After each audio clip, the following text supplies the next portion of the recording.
Welcome. Let's hit some building techniques for Moria. Starting at Westgate. Need a world, so let's do campaign. When you open a new world, it's going to start out in normal mode. And what we want to do is pick your difficulty. It starts out in normal. You can select solo, normal, hard, or story mode. When you look through these, the settings are all different. Story mode is most conducive for beginners, I think. You can always change it later if you find it too easy. Let's jump in.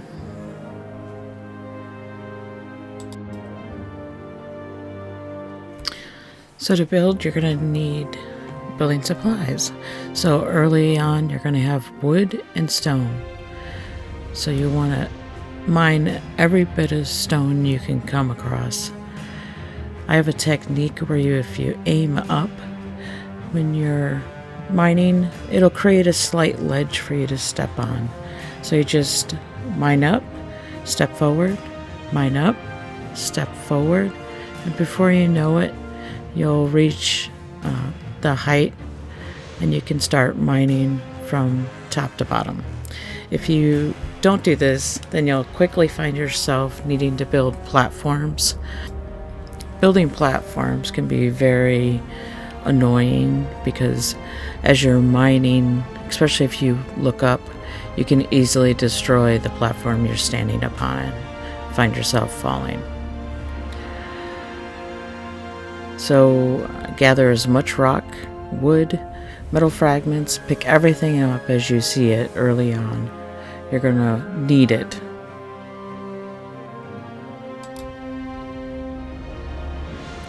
As you come into more buildings, you're going to come to this spot that has buildings and structures. Entering Westgate, there'll be this waterfall and a broken bridge.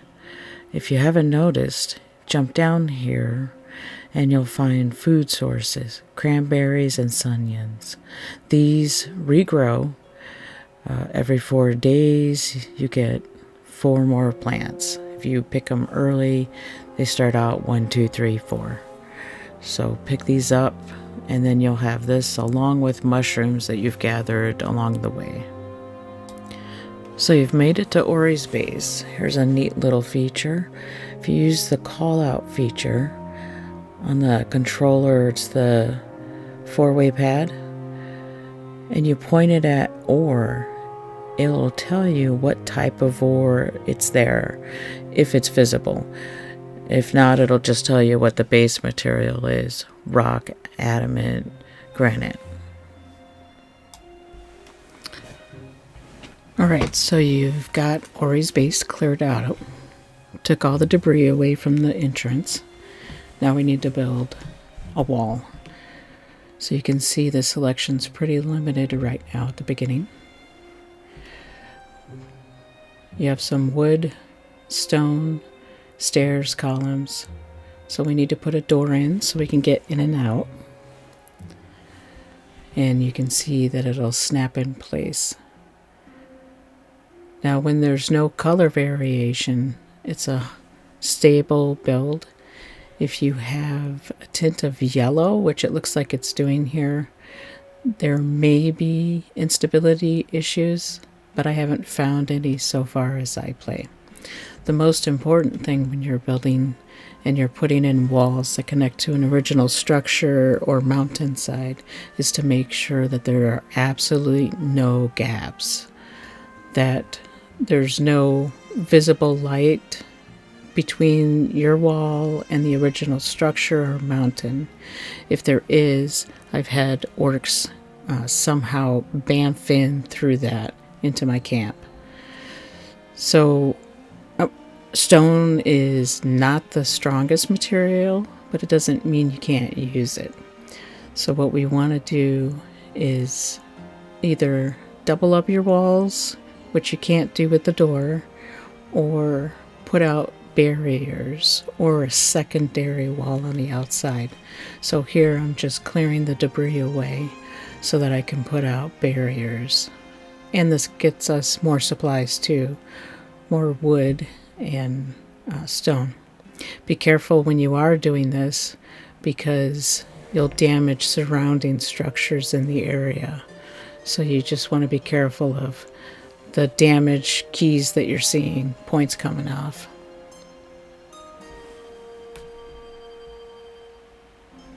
And then here we're going to lay barrier wall just on the inside of where our hearth marking is. Where the dots or the lines are is as far out as you can build. And I do find later that the orcs don't come up. Ori's base is elevated, so they don't come past the barrier. However, that doesn't mean that they can't fall over or stumble into it. Wolves can jump over it, but I've never had orcs come over past a barrier. But it gives you that little bit of extra room, because you don't want to open up your door with orcs right outside and then they get in while you're trying to shut the door. While I work on building some stairs here for easier in and out of Ori's camp, let's talk about why I'm building this video. So there's plenty of amazing and very detailed building videos out there. If you're not on Discord for Moria, definitely join. Tremendously helpful. Some of the great videos out there are by Axbeard and Mereak on there. However, they're mostly after you've completed endgame and have access to many other building materials. I wanted to build this because I didn't see anything that had videos strictly for people just starting out. And there's a lot of questions, and I got a lot of confusion myself when watching these other videos and trying to figure out why I didn't have the supplies and access to the building elements that they had. So here you can see the item's going to be red when it's not properly connected. And then you can see the image clearly with no coloration. That means it's going to be stable build. If it's tinted yellow, there's a chance for instability. There's a very slight change to orange, which means it's not going to be stable and likely going to collapse later. And then there's red, where if you build it, it'll crumble immediately.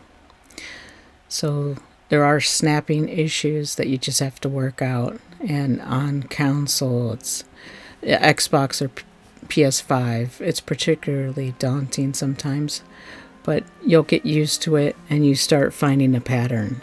Sometimes if you work the piece back and forth over what you're trying to connect it to, you'll finally get it to mesh.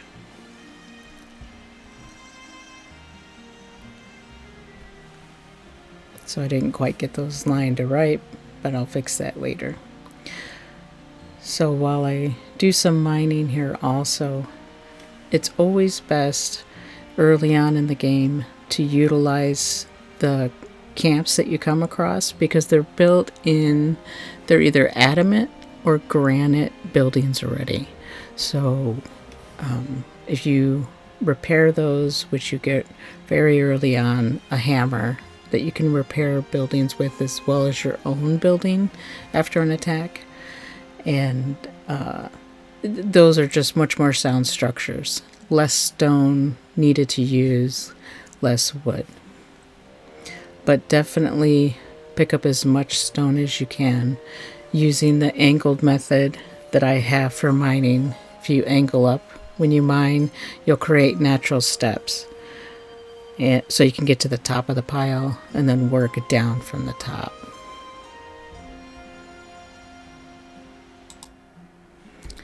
So Ori's camp is a great selection for Westgate when you first get in here.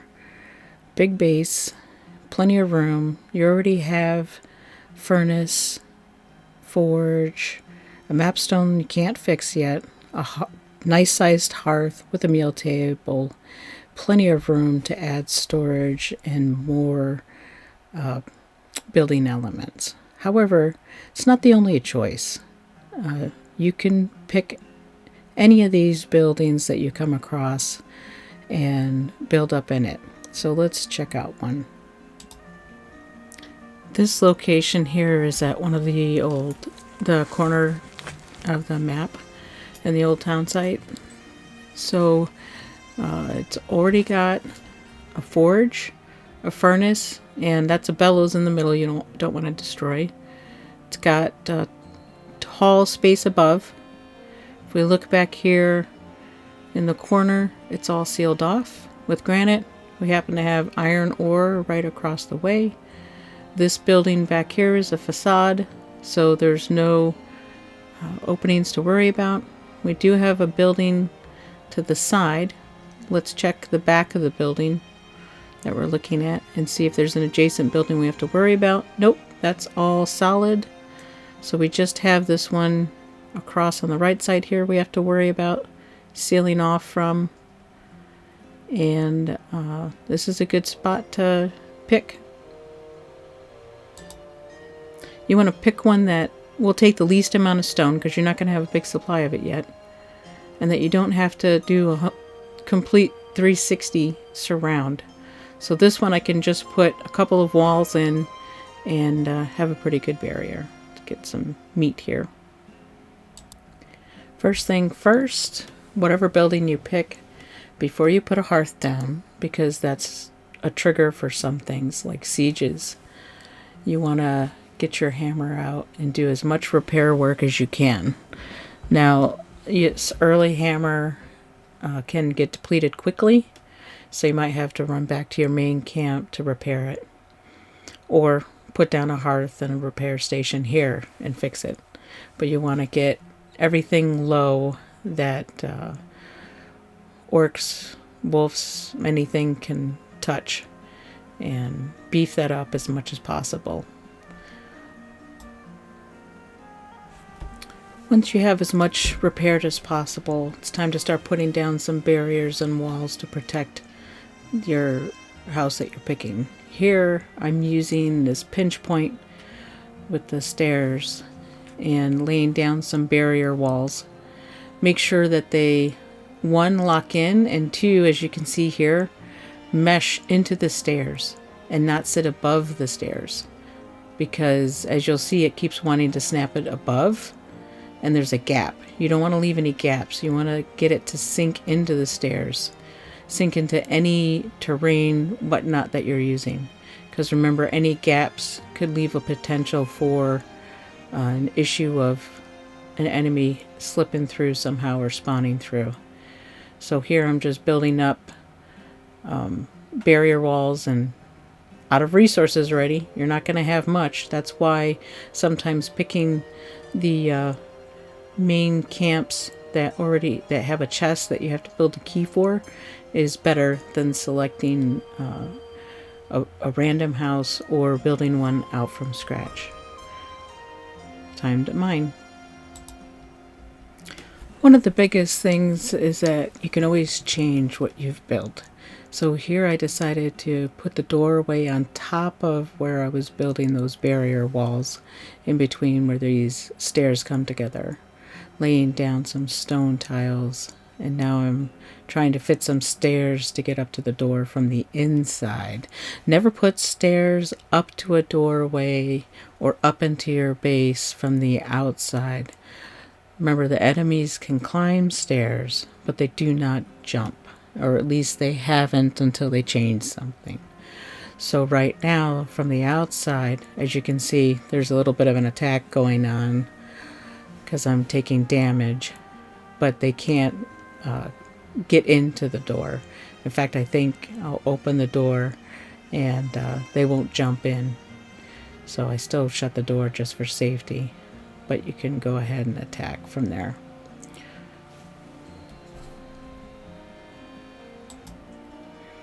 Always repair after an onslaught. You can see on that left side there's some light glimmering through the stone, I've noticed. So I'm going to bring up some more barriers and try stacking those in them. You can double wall stuff and even sometimes sneak away with putting a wall inside another wall. You just have to make sure you're within that line. But the double barrier method I found to be quite effective, and saw very little damage forming on the inside wall. Now here I have to jump up, but better me have to jump up than having the enemies have easy access to this very weak stone wood wall doorway. And I chose to go with elevating the doorway here with doubled up barriers and walls on the outside, because it's not practical for me to do an outside wall. I don't have enough resources, and out beyond this point it opens up to a lot of different houses with a lot of different openings. So it's best here at this pinch point just to double up the defenses in the walls itself. Otherwise I would put a barrier wall out front to protect the doorway. Here's a perfect example of why to not put your hearth down until you're got most of things ready to actually wall in. I'm already under a siege, so I'm going to let this go for a little bit because I'm curious as to how well the protection works with the double barrier walls out there and the elevated doorway. I like having a stairway leading up to the entrance. That way when I am under siege, I don't open the doorway to get out. I can actually climb up the stairs and jump from above the wall down onto them. One, when you do a jump attack, if you plan your hit just as you're landing, it'll do a special attack and knock everybody back. Like that there. And then you can jump down onto them without fear of having your door open. You can see they did substantial damage to the first barrier there, but there's several barriers, so it's not an issue. Now I can just go ahead and waylay these guys to waste safely. You do want to try and chase them away. You do want to try and pull any forces away, aggro them to chase you away from the building so that they stop attacking the building and the structure. And if you have anything on the outside that's particularly destructible, like stairs, you don't want to fight on top of them if you can avoid it, because you will end up with your own swings, end up destroying your own stairs. So first choice is build out of the base where it has a chest that you have to make a key for to get into. That's the most solid, needs the least repair work to wall in. Second choice, rebuild a house and build some walls around it to protect it or previous structure.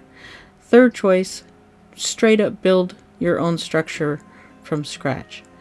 Now, you'll see a lot of videos out there stating that stone is the least favored and the weakest. However, as I've proven here with the multiple barrier technique and double wall technique, you can make a structure that's going to be sound out of stone for what you're dealing with here, right? So these techniques can all be used as you go up into the game. And here I'm having a little trouble realizing I didn't space my columns apart. But whether you're building stone, granite, or adamant, as you go up in the game in levels, you're going to get materials that can match the appropriate enemy, because the enemies are going to get harder as you go too. What you saw there is if you build something and a lower piece of the structure gets destroyed, anything above it dependent on that structure will fall apart immediately. That's why you want to make sure your lower sections of the building are repaired and strong, and any barrier walls or bottom walls that you have in your outside walls that'll get attacked are strong and repaired as well.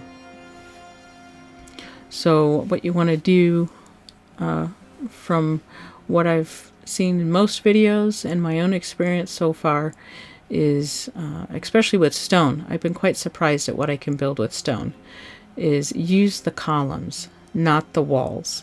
So if you're planning to go multi-story, you want to use columns and not just straight up walls to build off of. So here I'm still working on spacing, trying to figure out how far I can go. You can't build far out with stone without a support structure underneath it. That's where it's labeled as the weakest. That, and it takes damage easier, right? It has less health points, so to speak. But you can lay down columns. And what I'm doing here is using the barrier wall as more of a stretcher. So the plan here is to have the columns at the corners, put barrier walls above, and then lay stone floor down as like a roof. And then later I'll come back in and wall these in when I have more stone available. But this is more for just a demonstration. Here I'm counting out the squares to try and space it out right. You'll get a feel for it after you practice and build a few structures. You can do the exact same thing with wood. They have, you'll get access to wood posts / columns, and then a barrier type, I forget what they call it right now, of wood, and you can stretch those across. You can you'll get access to something called balconies, and I highly recommend using balconies for doing storage above if you're wanting to hide your storage out of sight. And here you can see as the color changes, as it snaps in, it goes from yellow to solid color. No instability issues. Another bonus to building an elevated platform at your outer wall is that when patrols come by, you can aggro them. This guy's having trouble seeing me. And if you avoid attacking them and avoid getting damage from them and are up in an elevated area, sometimes they will call in or trigger bats to form. Here I have to actually open the door, stand in it, and then I end up having to jump down because for some reason he's still not perceiving me. Fix my door because I whacked my door. So I jump down, now he sees me, now I can jump back in. But the important thing about getting bats, if you haven't already seen it, the question a billion times on Discord, is killing bats, you get bat guano. Bat guano is required to make farming beds, garden beds, to grow stuff out of. So bat guano ends up being quite a rare resource, and gathering them is hard to do. And here somehow in Westgate I stumbled upon a bat horde that came in with the patrol. I have 6 bats here that I'm fighting, and so I ended up taking advantage of this because patrols kept spawning right outside the wall. Obviously I'm in a patrol path here, so if you find a spot that happens to be a patrol path, whether you have a base there or not, go ahead and build a platform, and then you can like aggro on the patrols walking by, and they might spawn bats, and then you can gather guano. I had a ridiculous incident of this for about 10 minutes, and I ended up getting 16 bat guano out of this, which is just crazy insane to have this early on. So I'm gonna kind of take advantage of this and hope. Once in a while, though, you'll notice bats stop spawning, and it's just, it goes in cycles, it seems. It'll go for really hot and heavy, and then taper off after a while. So platforms have worked. It's not 100% guarantee, but when it works, you got to take advantage of it and be ready. To finish up, you can see here that I was able to wall it in. I actually was shocked. I built a 4-story structure. It's basically 1 floor tile by 2 floor tile. You can see I squeezed in repair station, bed, meal table, hearth, and a raised platform with a chest in it. Everything you need for a cozy little home. Restricted by the space I had inside this work area. I think I could have easily gone 2 by 2. but I was restricted to a 1x2, showing you can totally build a stable 4-story structure out of stone. I've got just quick platforms here because the enemy can't jump. So you don't want to build stairs all the way up to the top, because then the enemy can climb the stairs up to the top and destroy stuff as you go. I'm running a test on this to see if I see any instability issues. Right here with this larger square hearth, I have a smaller hearth inside this building, but the larger, it's the 3rd size hearth down below. 4 stories is as high as you can get. You're able to put a roof on it, giving you a 5th level to stand on, but you're not able to access your resources from here. You can't build any higher. However, you could always stick another hearth in one of these levels and continue to go up. But I saw no instability issues. Everything was solid color, no yellow, no orange, no red, as I built in the columns and the walls. If you have a torch, however, or a wall torch or a standing torch in the way of a wall, or in a close proximity for where the wall is going to be, it's going to show red, because it will not let you build where a torch or a wall light is. So check for that. I had one issue on the 3rd story where I couldn't get the wall to meet in the corner, and I just realized that it's probably because of a torch either below or a torch above, on the floor above, that's interfering with it. So if I remove that torch in the corner, it'd be fine. These building principles can be used throughout the game, whether you're building with stone, wood, granite, or adamant. Same principles apply. Build from a base already established and fix it up. Use a building and fix it up, or build straight out from a blank slate. And I like to always use elevated platform on the outer wall, outer barriers, double up your walls on the outside, and have fun. I hope you guys found this useful. Let me know if you want to see some more techniques. This should help you, give a good basis for you to get started in the game and enjoy it. Thanks for stopping by to watch. If you liked it, hit subscribe and like. And let me know in the comments if you want to see more build videos like this.